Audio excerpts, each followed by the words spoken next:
Welcome to the Introduction to Energy ESG webinar from the Ronnie K. Arani Center for Energy Solutions. My name is Jack Zedlitz, and I'm the Director of Professional Development for the Arani Center. As context, the Arani Center for Energy Solutions is an institution within the Mewburn College of Earth and Energy at the University of Oklahoma that is focused on bringing greater opportunity for all by providing experiential learning opportunities for our students, continuing education for energy professionals, and engagement with the community on key industry topics. Our webinar today features two energy industry executives who are responsible for leading businesses while creating a culture driven by principles of environmental sustainability, social responsibility, and ethical corporate governance. I would like to introduce Dr. David Ferris, Chief Sustainability Officer for Laredo Petroleum, and Ashley Zumwalt-Forbes, President and Director at Black Mountain Metals and co-founder and president of Black Mountain Carbon Lock. We are hosting today's webinar in support of a professional development course that we are offering next week, 2 hours per day, 11 to 1, called Introduction to Energy ESG. It is the first in an upcoming series of professional development courses focused on energy transition topics. We will provide information and a registration link to the Introduction to Energy ESG course in the streamer at the bottom of the screen and at the end of today's webinar. If you have any questions today, please feel free to send them to us in the comments section, and time permitting, we will address them. Now, turning to David and Ashley, my first question to you is, what does ESG mean to you, and how do you see it affecting your energy business? Ashley, you want to get us started today? Sure. So first of all, Jack, thanks so much for having us. Excited to have a lively conversation around ESG and addressing the question specifically. I think, over the last year to 2 years, ESG has become a bit of a lightning rod topic. And people have a lot of knee-jerk reactions when they hear ESG. But specifically for me, it purely means being thoughtful about the way you're conducting business and trying to leave the world in a better place for our kids than the way we found it. I think inherently ESG is tied to the UN's 17 Sustainable Development Goals, which I'm sure we'll dive into a bit later today. And certainly we're starting to see just a tremendous amount of announcements out of companies, out of financial institutions, and out of market makers that really are the driving force behind ESG and just showing how important it is to really take heed of these subjects and make sure you're being very thoughtful about it going forward. Yeah, I would take the same approach, Ashley and Jack. Thank you again for the opportunity to have us on today. It's a really exciting topic, very top of mind for a lot of folks to understand this issue and get up to speed on the issue, and was really the genesis for the course that you and the team have created. So thanks for the opportunity. But for me, I would echo Ashley's comments and maybe add, from an investment perspective from a public company, a lot of our investors are looking to really measure risk that they haven't been able to measure or quantify previously. And so for energy companies, top of mind is kind of the environmental performance and how do we truly understand the amount of carbon in the system and the associated risks that could pose in a carbon regulation or carbon taxation scheme. There's currently legislation in Washington, D.C. around management and regulation of methane by a cost or tax or fee, whatever language you would like to use there. So understanding the inherent risk associated with an investment and the associated underlying risk there financially is really where I see ESG headed. Likewise, from a social perspective, how are you stewarding your human capital? What is your safety record? What is the safety record of your supply chain? I know Ashley has operations internationally, and how do you show concern for forced labor and child labor in your supply chains, and understanding the associated risks with that. And then certainly governance has always been top of mind, certainly for public companies. How are you managing your risks and policies, and how are you extending that to your supply chain? Those are all conversations we're having on a daily basis with our investors and stakeholders. That's great. Thank you both. I would follow that up with, given that overview, given that introduction, can you each provide a specific instance where ESG was a key consideration in an executive decision? And all of us have backgrounds in oil and gas production, and Ashley, I know you're very actively involved in on some of the more energy transition topics. But I would be interested in hearing an instance where ESG was a key consideration in your decision process as you manage your business. David, you want to go first on this one? Sure, I'll take it, Ashley. Thanks. So I'll just say recently, Laredo, as we disclosed and talked about our last quarter's production performance, we talked about a very real consideration we had with some downstream considerations that with the processing plants and pipelines had some upset conditions, which backed up pressure onto our system. And so we were left with, do we flare and continue producing through this, through the extended outage, or which allows us to produce oil, and that's the primary product in these areas, or do we dial back and actually shut these wells in so as not to flare? The duration of flaring would have been long, and we all know, flaring is just more than just burning gas, right? There's benzene associated with it, other carcinogens that are associated with burning flares. So there is a true safety and environmental risk there. And so we made the decision as an executive team to not flare and in fact dial in and shut back our production. So that's a very real conversation that we had just a couple months ago, and how ESG is making its way into our operating decisions. Now, certainly we would hope to mitigate and have a proper conversations with our upstream partners and work together to mitigate those. And that really expresses the importance of understanding the value chain and working together to mitigate these upset conditions. But that is a very real example, Jack, of, at least at Laredo, how we've been handling ESG. It's a great example. It's a great example. And thankfully, the avoided production from a few months ago is worth a lot more today than it was then. Yeah, it was really strategic hedging by another name, in fact. But yeah, we're excited for the recent run up in commodity prices, and glad we have that production online at this point. Of course. No, it's fantastic. Ashley, how about you? Yes. So look, the last kind of 3.5 years for me have very much been driven by an ESG-oriented entrepreneurial journey. So my background, petroleum engineering, upstream oil and gas, 3.5 years ago, took a right-hand turn based on a lot of the ESG narrative, energy transition narrative, and co-founded a company called Black Mountain Metals, which is a battery metals mining company based in Australia.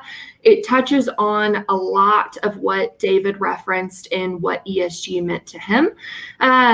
Much of the EV lithium-ion battery supply chain it deals in aspects of really needing to ensure things are being done properly, that rule of law is being upheld, that safety and human rights are really of utmost importance. And so when we were starting Black Mountain Metals, we set out to create a differentiated source of raw materials for lithium-ion batteries. We went to Australia, bought assets that not only were on the bottom of the cost curve from a monetary perspective, but we're actually a type of nickel that in order to process it to become nickel sulfate, which is the material that goes into lithium ion battery cathode precursors, it had very minimal carbon emissions because it's just a mechanical crushing and flotation versus any sort of high pressure acid leaching. So really we set out to be a differentiated miner such that we could really say that our commodity product was differentiated. And so, not only does that fulfill our obligation to the environment, not only does that fulfill the OEM's obligation to consumers that they're putting their hand on their heart and saying, you are moving the needle by buying this project, but we also fulfilled an obligation to our own shareholders to command a premium to market pricing because we were being thoughtful about how we were managing that ESG risk. Environment, of course, is quite straightforward, but from a social perspective, because we acquired mines and mined material based in Australia, you could really put your hand on your heart and know that safety regulations were very strong. There was a culture of ensuring things were done the right way, and you were very thoughtful about the way operations were being run. And so that's something we're really proud of, and think it's a good example of how ESG can be a huge value driver and value creator. And I'm sure we'll get into some of the other ways throughout the webinar. Well, Ashley, that's a great answer, and a very commendable vision that you all had in setting that company up. And I think more importantly, by doing the right things, you all are getting a premium for your product over other products that would be. Commodities are not just commodities. You can really differentiate yourself. And I think that is the name of the game for the energy business. And we're starting to see that in natural gas, certified products, for example. How are they going to be treated differently in the financial markets as well as by midstream entities and midstream users? And that's a great point, Jack. And we've seen it in coffee, right? We've all had fair trade coffee or fair trade chocolates. And so you may not notice it, but maybe it's a penny or a nickel more expensive than the other brands that are next to it. But there's a slight premium associated with it, as Ashley said, and we're starting to see that on the hydrocarbon side, whether it's certified gas or maybe even blue barrels, low emission crude oil. We're starting to see that kind of creep its way into the oil and gas market. And one of the things we'll talk about in the course next week, Jack, is how do we think about certification of hydrocarbons on the front end from an E&P perspective. Then you've got the midstream and downstream components as well. So how do we have conversations as a value chain about the importance of low emission hydrocarbons and stewardship? I think it was earlier this year, it was Engie had a LNG shipment go awry in France because it was not certified, responsibly produced, and had some resources from the Permian Basin, which have some flaring considerations. And so how do we collectively, as E&P companies, midstream and downstream producers, LNG providers, how do we think about certifying our product? Because we collectively own that story, and we collectively have to solve that issue. Thank you.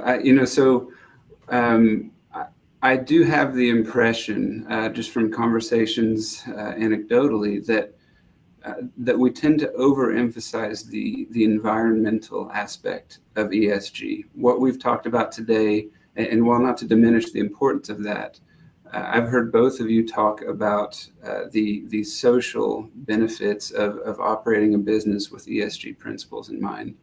What types of things are you considering with respects to the social aspects of ESG? Ashley, you touched on it before, but I'd love to give you the opportunity to dive into that a little deeper.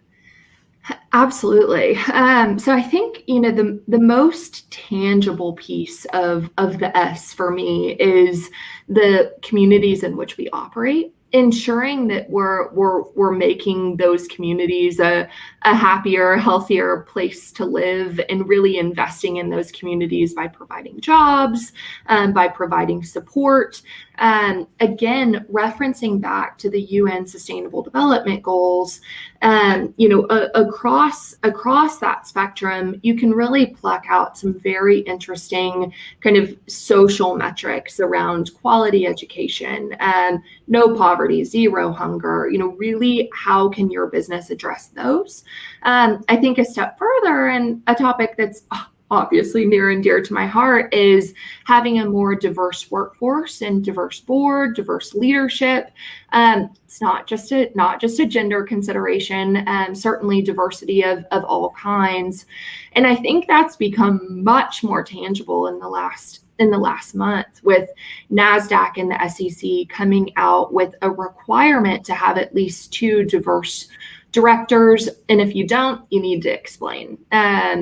And I find that to be incredibly commendable, not just because it's the right thing to do, which it is, I believe it is. However, studies have shown that, companies have better performance when you have more viewpoints in a room. You're not just sitting in an echo chamber of, look, I'm 31, not a bunch of 31-year-old white women just sitting around talking to each other.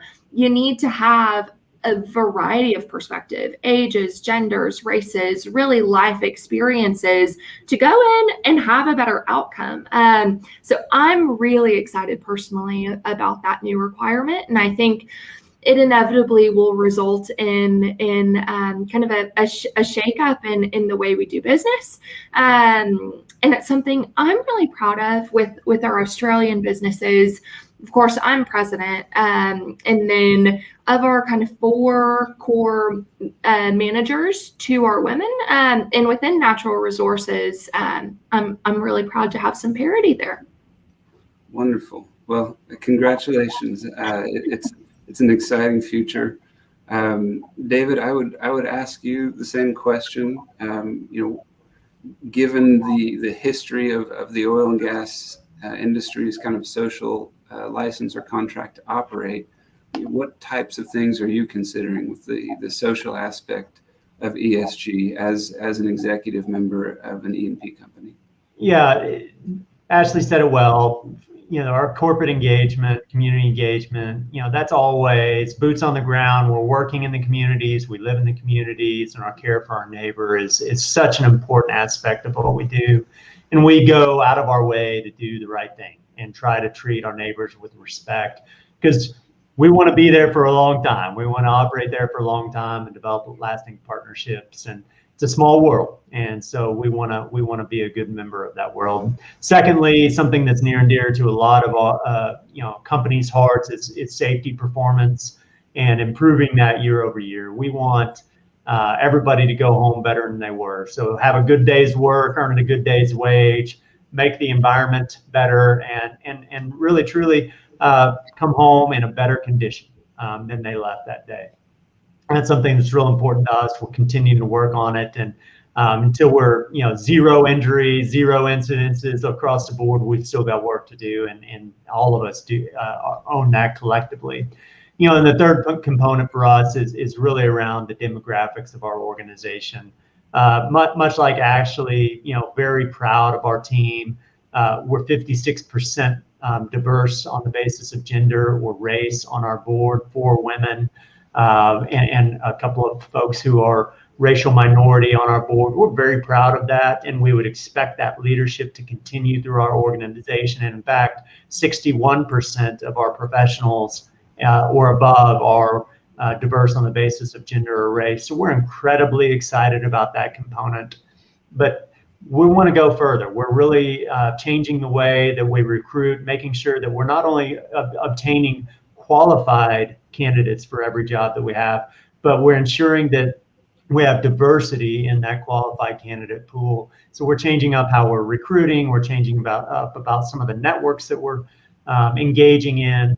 And we're also, once we bring people into the fold, and we want to be sure we're onboarding folks in the right way, and that we collectively understand unconscious bias. We understand how to build inclusive teams. and not just from a social demographic diversity perspective, but there's a saying, if you have a brain, you have a bias. We all do.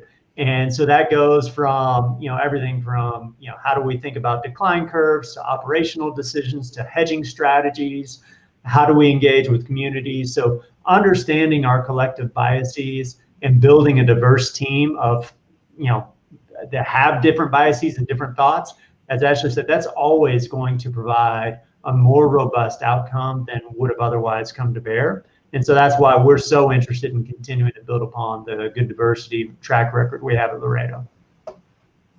Thank you. It's interesting to me to hear, we have touched upon almost every aspect of energy production, whether it's hydrocarbon or renewable, how ESG touches that aspect of our disciplines.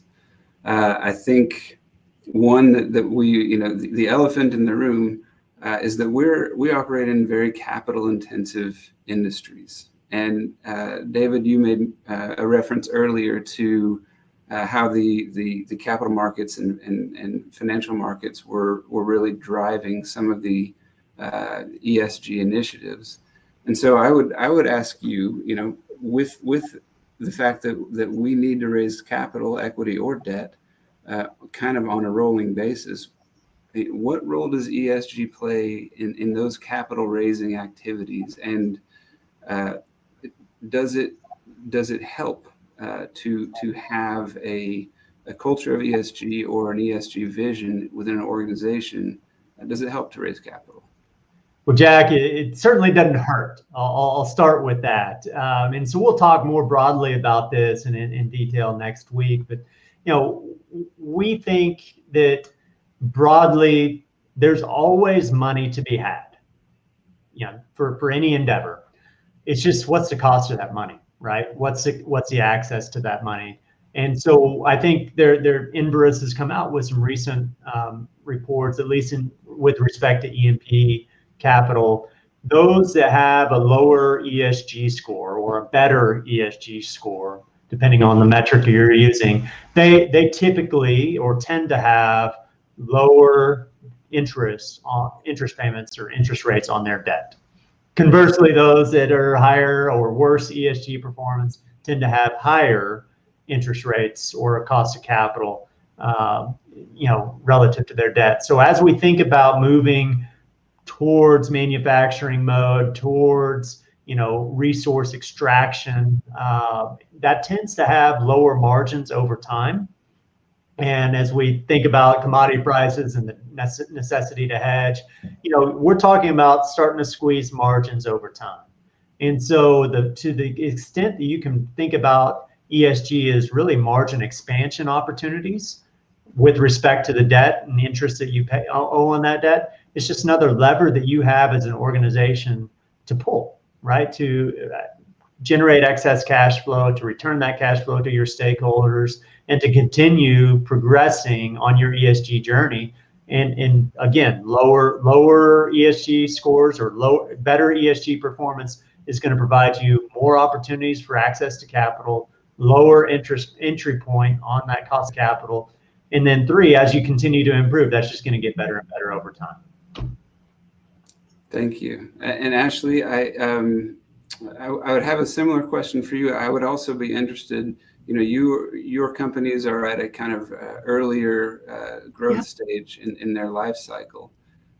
David referenced the debt piece. If you have any insight on raising equity and how that might benefit an ESG driven organization, I'd love to hear it.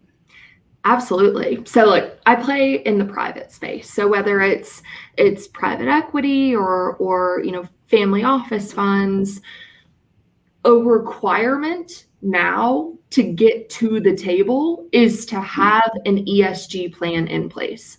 If you don't, you're not going to get the meeting. So agree 100% with everything David said. I'd say on startups and entrepreneurial ventures, it would go a step. Sorry, it's live. My phone's ringing. It would go a step further that you're literally not going to be able to raise capital unless you have a plan in place. I would also say, if you're looking toward public markets, now Bloomberg terminals have effectively that ESG column, what David was referencing, that ESG score. And oftentimes, if you don't sit within certain bands, a fund will not be able to invest in you whatsoever, regardless of how much they like your management team, regardless of how much they like your story. These are now requirements, and just pure baseline requirements. So I think it's very, very important for companies to be thoughtful, to have a plan, and importantly, to communicate what that plan is. I've seen so many times that a company is actually doing things really well, like being very thoughtful about the way they're stewarding operations, being thoughtful about how they construct an organization, but they're not getting credit for it because they're not framing the information correctly. They're not disseminating the information correctly. And that's a real shame because you're doing all the hard stuff, getting those pieces of the puzzle together. That's the hard part. Communicating it should be the easy part. But I think people are just now starting to say like, oh, hey, we actually are doing those things, but we're not getting credit for it in our ESG score. What's up with that? And so I think the more you really arm yourself with understanding these frameworks, understanding what goes into these scores, and how your organization can better fit that model, the better it's going to serve you in the future. The higher your multiple is going to be on the public market, the more equity you're going to be able to raise at a favorable valuation in the private market. It's a good thing to do. That's such an important point, and I'm glad you made it, Ashley. At a prior employer, we took tremendous effort, time and care towards reducing methane emissions. It was because A, it was the right thing to do, but B, also, we would rather sell the methane than emit it. Absolutely, yeah. We were not communicating that. We weren't doing it as a part of trying to check a box on an ESG metric. We were doing it because it was the best business decision for us to make. Right. So I think a lot of the tasks and goals of ESG, when we look a little harder, we're going to realize that those are activities that we have been doing for years in some cases. Mm-hmm. And we're doing it because it was a good business decision or because it was the right thing to do. And now it is, as you mentioned, almost a prerequisite towards accessing capital markets or having a strong relationship with the community. So thanks for bringing that up.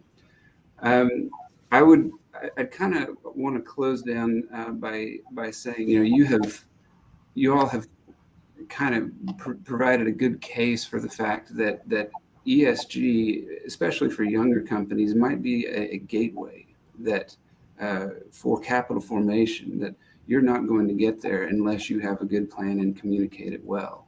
And as an ongoing business, private or public, that it is becoming more and more of a core value that must be exhibited, but also that there are financial rewards for doing so. So I really appreciate your all's insight into what it's like running a business with an ESG culture in mind.